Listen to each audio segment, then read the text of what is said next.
Hello guys, welcome back to my channel. My name is Merit and today I'm here with a guest. Hi, my name is Etrilu. Happy being here. So today we'll be reacting to Burr, stand-up comedy of Motherhood Isn't the Hardest Job. Well, let's watch and see how it unfolds. Without further ado, let's get started. Let's go. How are you? Fantastic. The other day I got in an argument with my girlfriend, right? She likes watching the Oprah Winfrey Show, and I love to watch her watch the Oprah Show. And then I wait for Oprah to say something that I don't agree with, and then I take it out on my girlfriend because I'm an asshole. So Oprah brings out this guest. She gives her this huge intro. She's been on this, she's been on that, and she does the most difficult job on the planet. She's the mother. So immediately I look at my girlfriend. I'm like, really? Being a mom is the most difficult job on the planet? How many mothers died on ice road truckers last season? 0. Any moms get washed overboard on Deadliest Catch? 0. I'm not trying to be disrespectful, but what would you rather have as a job? You want to scoop scallops off the bottom of the ocean, catching that lobster trap to the back of your head? Or do you want to hang in the sunshine with a couple of rugrats? You'd send them to bed anytime you want and some trumped up charges because you want to have a drink and watch The Price is Right? I don't know, maybe I'm wrong. Maybe it is the most difficult job. I mean, I thought roofing in the middle of July as a redhead, you know? I thought that was a difficult job. I really did. I thought it was difficult. But evidently, these mothers, they're bending over at the waist, putting DVDs into DVD players, going to war pinned down by a sniper. What a joke! You ever burp a baby and forget to put that towel up there? There's another shirt you gotta wash. Oh, lift with your knees and put it in that machine that does it for you. Dude, any job you can do in your pajamas is not difficult. It isn't. I'm sure it's... Yeah, to hell with these mothers. Watching cartoons, taking naps. Look, I'm messing around, but you know, come on. I know it's a difficult job, but the most difficult job on the whole planet... Remember when Saddam lit the oil fields on fire and those poor bastards had to go put them out? 4,000 degrees, walking in with your little asbestos shield, just walking into flames. You want to do that or watch Bob the Builder again? I mean, be honest with yourself.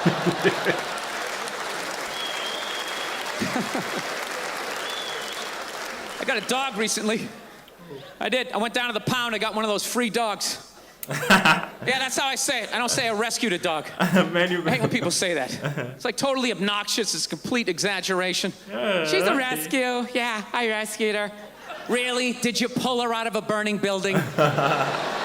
Did you jump in a river with your clothes still on with no concern for your own safety? Or did you just go down to the pound and get a free dog? Isn't that what you did?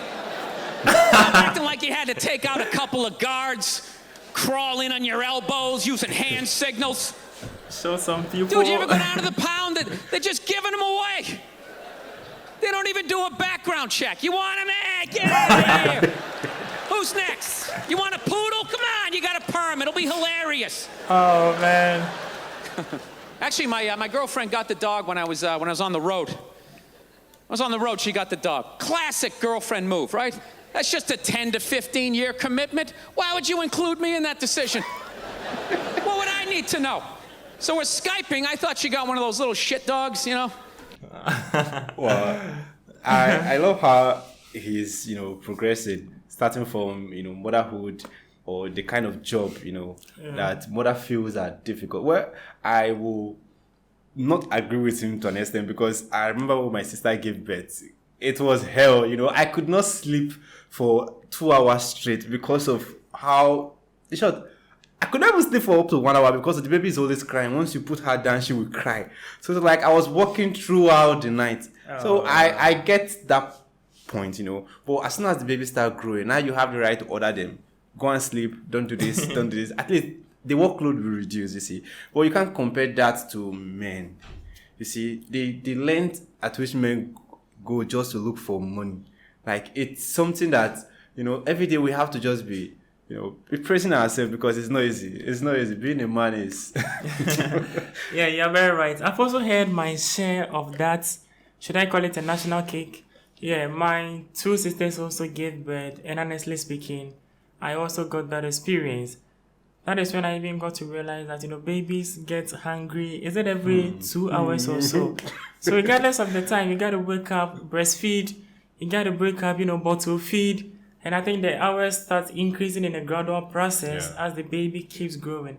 That is an experience. And turn back to our mothers right there. You mothers are doing such an amazingly well. Honestly, we love you for that. We love you for that. But yes, men are really going through a lot, as you said previously. Men are really doing a lot. Let's not go far. See, when you are a man, starting from your 20s, 23, 24, 25, nobody has said anything to you. My bro, you start experiencing that pressure from the land of the unknown. Sometimes I wonder if it's like Lord of the Rings. Like maybe that pressure is coming from Mordo, and that you need to get the ring from Dobby or somebody and quickly take it back to Mordo and throw it there. Bro, it's not easy being a man. Let's put women in that same shoes. You are there, 20s, 23, 25. A man will be going through that pressure because definitely he's going to have a family. You got to feed people, you got to do this. But women, well, you also have to make something for yourself. But definitely, somebody will pick you up. Somebody's going to feed you. Somebody's going to provide for you. But that is not always the case, though.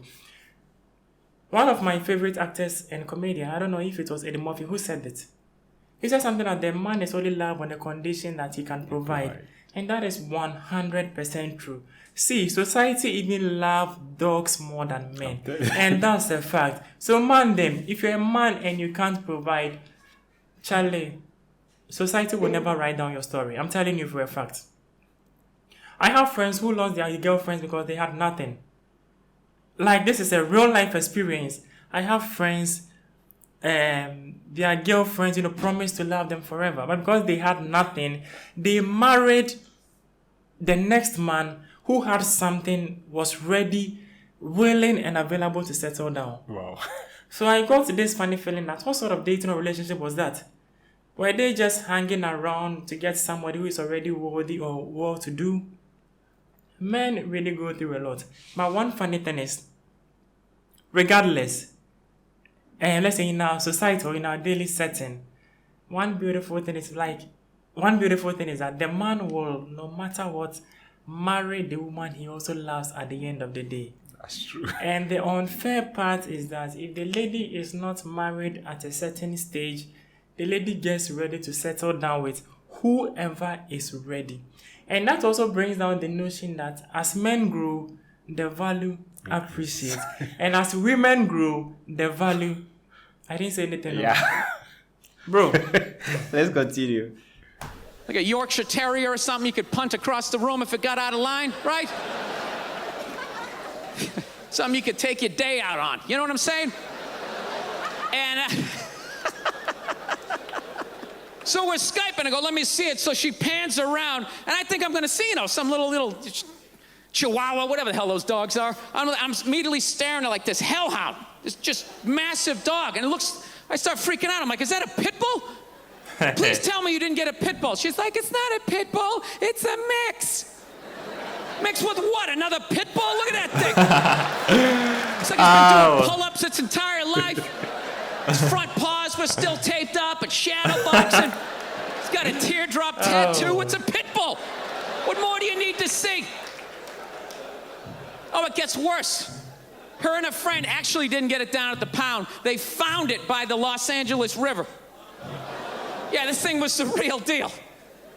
She's sitting there going, it was out there for 10 days. Don't you think that's sad?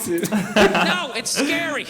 Because judging by its physique, it got plenty of protein over the last week and a half.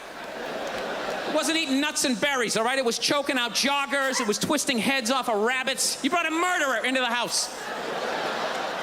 You just rescue an alligator while you're at it. Stick it under the bed, add to the excitement. You know what's great, though? I fell in love with the dog. Absolutely love this dog, and I'm totally sold on the breed. And I know a lot of people don't like pit bulls because they ate a couple of kids. I understand that. I'm telling you, you owe it to yourself at some point in your life to walk down the street with a pit bull. You got to do it. It's tremendous. People just get out of the way. Oh. 3-4 blocks away, they see me coming. They immediately start crossing the street. I love it. I feel like a king. I don't know why black people complain about that. I love having the whole side of the street to myself. It's awesome. Yeah. You keep complaining. People have no idea how difficult it is as a white man to have to walk down the street every half a block, have frivolous conversations about the weather. Oh, I think it is gonna rain. Why? Why do we have to have this conversation? No, it's tremendous. I like the respect. Look at me. My whole life I've looked like Ron Howard. You realize that? My whole life I've been mugged repeatedly. I've never had any street cred whatsoever. Oh. The second they see this 4-legged P90X body coming down the street, that's it. It's the best dog on the planet. You got to get a pit bull. I'm telling you, man. It's like a gun you can pet. Get 2 of them. Come down to you, just strapped. All of a sudden, there's no line at the ATM. You like it, just the whole world opens up for you. All right, let's wrap this up here. I had lunch the other day. I'm a big-time conspiracy theorist. I drive my girlfriend nuts. You know, I think they're about ready to microchip all of us. Yeah, they got this commercial down in the States, you know. You got that commercial up here for Duracell batteries? They're selling batteries, and the commercial is some woman can't find her kid in the park. That's how they're selling batteries. The hell kind of way is that to sell batteries? Do you remember the old commercials? They just show some guy in a rainstorm, has a flat, pulls out a flashlight. Oh, thank God he had Duracell. You can see how wet I'm getting. That was it. Now they're showing this woman she can't find her kid in the park. She's sitting there going, Kevin? Kevin? Has anybody seen Kevin? Sitting there freaking out, then she pulls out this little device. Beep, beep, beep, beep, beep, beep, and there comes Kevin running out of the woods. And they're like, Duracell batteries. It's like, dude, the hell with the batteries. What was that thing she just took out of her pocket? How did Kevin know to come out of the woods? He didn't have an antenna. His sneakers weren't glowing. What the hell is in Kevin that's connected to that device? Yeah. Don't just show me that like that's normal. Oh, yeah, robot kids. Hey, must go see mommy. You guys were awesome. Thank you so much.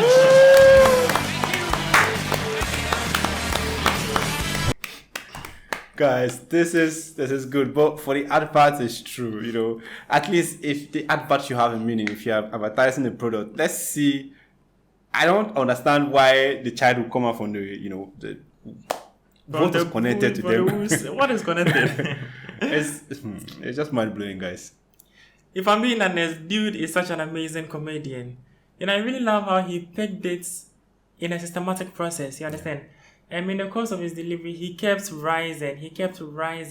And he definitely had us following him from the beginning to the very end. Yeah. That's such a beautiful piece.